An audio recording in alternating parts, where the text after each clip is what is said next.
after that one? Oh, I feel great. I had a little rough camp. I know everyone goes through little injuries, but I went through a couple injuries that were stopping me from certain things that I wanted to do. So I got a tad bit like emotional after. I was like, yes. And everything that I worked on like showed. Yeah, no doubt. Was there any concern that you would pull out of this fight? No, I was going to come in no matter what. But actually it was possibly supposed to be scheduled earlier and it just got pushed back. So no, but I need to do this. I wanted to fight at the end of the year, and I even possibly wanted to jump on again, maybe, hopefully. Yeah, is that what you're looking for? Maybe December? Possibly. Gotcha. And you wouldn't hear me saying that a couple weeks ago. Yeah. So walk me through that finish. You hurt her to the body, and then you pounced. Went for the submission instead of trying to pound her out. Well, I knew she was really tough. And Gilbert kept saying, and even beforehand the fight, they were like, go to the body. She takes a lot of shots in the face, and then she recovered well against Ava Knight and got the choke or triangle choke. I can't remember where she tapped her out.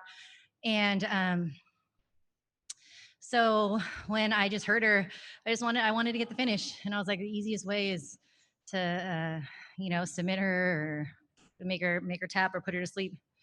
And you did miss weight for this fight by a super small margin. Guess what do you attribute that to? I was pissed. I ran out of time. I had some miscalculations. I don't have a problem making 116. I just, with the COVID rules, I was really on track, and not having the bathtub messed me up, and like learning how to trick my body with the little sauna. I kind of, just little things that are probably too much, like little details. Like I didn't put on the sauna suit in there. I ran out of time, and I was like, just give me even 10 more minutes and I'll just take it at that point too off, but they didn't. So I was a little bummed, and she got 20% of my purse. So, I paid for it. Yep. And so you sound pretty confident that you could make the 116 pound mark if you tried again, but you told me before the fight you were thinking about moving up. So is that still the plan, to move up to 125? Well, this is my last fight on my contract, and I love Scott Coker, and I do want to resign. And I think the bigger fights would be at 125 if I stay with Bellator. So that's why I want to move up.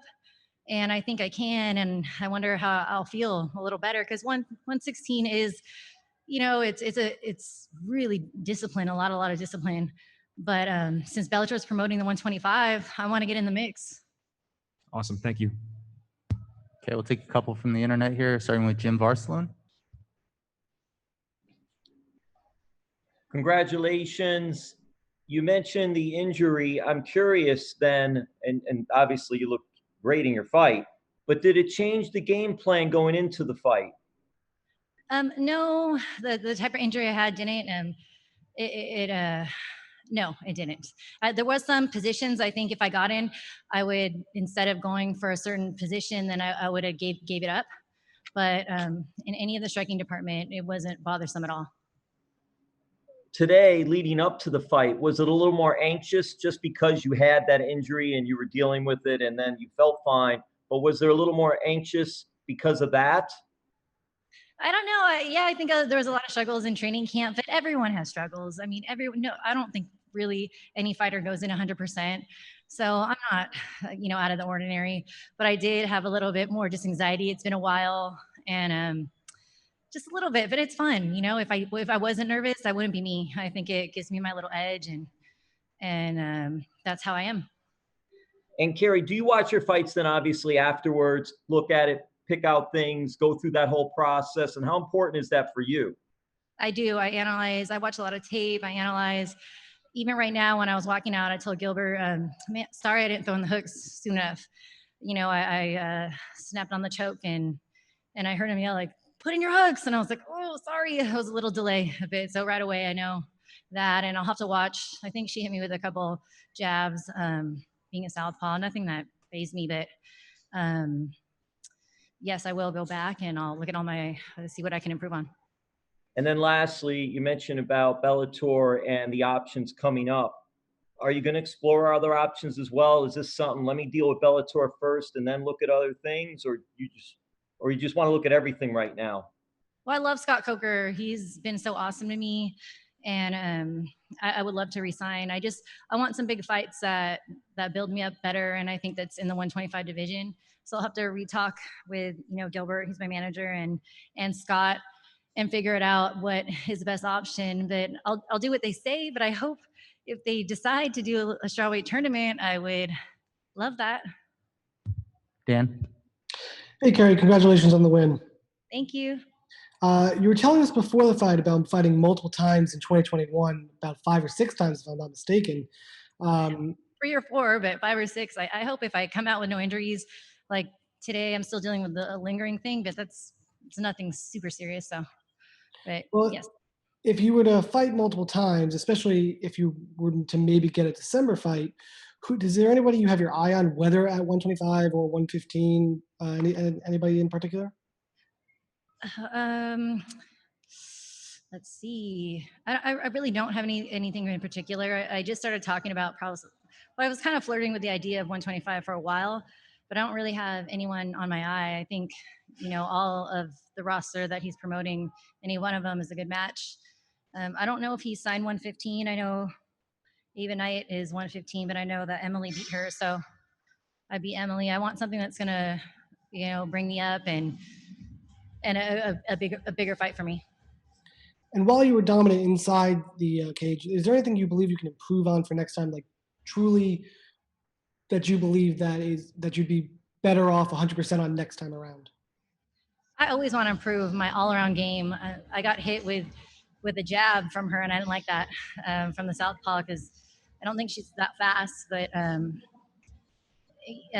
all my game I want to improve on. I want to keep putting my whole MMA game together. I want my grappling to be great for MMA, and I want my wrestling to be great for MMA, and I want to show it. Thank you, and good luck for upcoming if you happen to get the strawweight tournament. Thank you. Donna? Hey, Keri, congratulations on the victory. You mentioned earlier about how the COVID restrictions affected the weight cut issue. Could you go into a bit more detail about what exactly, in terms of was it the quarantine? Was it, you mentioned not having the bath as an issue. I mean, honestly, I'm surprised that in the major promotions, this hasn't been more of an issue. Well, I think Bellator is doing a really great job with the COVID. I came in really confident because I dieted down really, really well. But I didn't realize there was no bathtub. And I'm so used to having that and waking up at a certain time. And because of the COVID, there's some restriction times in the weight room. And sometimes I like to just wake up and do it late night and things like that. So I think Bellator is doing a great job with the COVID rules. It was my bad for not planning, not having a bathtub and that kind of issue. In terms of what's next for you, of course, you've mentioned multiple times now before the fight, in this post-fight presser right now, that you want to stay with Bellator. You've got plans with Bellator. You love Scott Coker. You love how they're working. But are there offers on the table? Like, does your husband, your manager, talk to you about the other offers that are out there for you? I'll have to talk to him. I think we were focusing on this fight. So maybe if you want to call Gilbert, I think he'll be able to answer that a little better. But I wanted to focus on this, and we just discussed that maybe since it was the last contract, moving up to 125. But we don't have anything set in stone. It's just I want the bigger fights. Thank you very much. Congratulations. Thank you. Santiago? Hi, Keri. Congratulations on a beautiful performance. Did Thank your you very daughter watch your fight as well? And did you already spoke to her? I didn't get to speak with her. I came right here, but I don't know if you can see. I think it's on the back, but it says my daughter's name, Layla Kay, really big. And I know she's watching. I know she watched. I don't know if she watched it live. She might have waited till after, but definitely she's my biggest fan. And I didn't even get to talk to her today. I was staying in the zone, so sending her all my love, and I hope she even sees this interview. Enjoy the victory, Keri. Thank you. Keith? Hey, Keri, it's Keith Schilling from Sherdog. Beautiful performance tonight. Congratulations. Thank you very much. The thing that really surprised me is how aggressive she came at you, and you kind of used her aggression against her as you were kind of pulling her right into your right hand, which seemed like couldn't miss tonight. Were you surprised about how aggressive she was? No, Gilbert watched some tape on her and said that she comes out like that. And I think she wasn't going to stand with me, and she really wanted to tie me up and take me to the ground. So we planned for her to come aggressive. And she was more of a kicker, and she looks like she has some thicker legs, and she wasn't really too much of a puncher. So we were willing to eat some punches and just stay away from the kicks. And set up my right hand, set up my left hook, set up a lot of things. My last question for you is, you know, you talked about the injuries you've had to deal with, trying to get past those, but you also have to be training. You know, the more time in the gym, the better you get, the more fights you get, more experience, all that. How do you balance that, like wanting to be in the gym, but also getting the necessary rest? It was a little rough this time, but like I said, everybody goes through it, so I can't really make that a big issue. I know every fighter just doesn't come in 100%, but it was a little bit hard to balance this particular little injury, and I had to take at one time like 2 weeks off for the inflammation to go down, maybe even 3, and then coming back in, just like sometimes not spar and certain situations. So I dealt with it, but um, it did make it more like coming into the fight just a little bit more emotional. Congratulations again. Thank you. Go to Kevin. Hey, Keri, congrats again. Thank you. Two questions for you is going in, you're free agent going into this. What are your top 3 negotiation points when it comes to choosing your next destination and what you want in your contract? Oh my goodness. I'm going to I wish Gilbert was out here because he would definitely be answering that. He's such a good businessman and he's had wonderful contracts and every contract he has. So we kind of learned a lot from him, and I let him kind of set the standards and then discuss with me after. And we really wanted to talk about that after this fight, after this win, secure this win, and then go back and really talk about what I want in my contract. All right, last question for me is, COVID has affected everybody differently. Tell us about what it's like managing a life of being a mom and then the life of a fighter together. It's definitely difficult. And I'm a businesswoman. Gilbert and we run a gym together, and it's been shut down. So training hasn't been the same. We haven't had any classes, just not as much access. Not all our coaches are there. So it's put a lot of pressure on Gilbert for this training camp for myself. But luckily, I have also 2 great training partners, Leslie Smith, Shinju. And so we've been a little team and sticking together during this quarantine. But also just not having the gym open with all the classes, I was a little bit bigger going into this, and it was a little bit harder to manage, but I think now we have it under control. It's been a minute. Thank you very much, Keri. Congratulations. Thank you.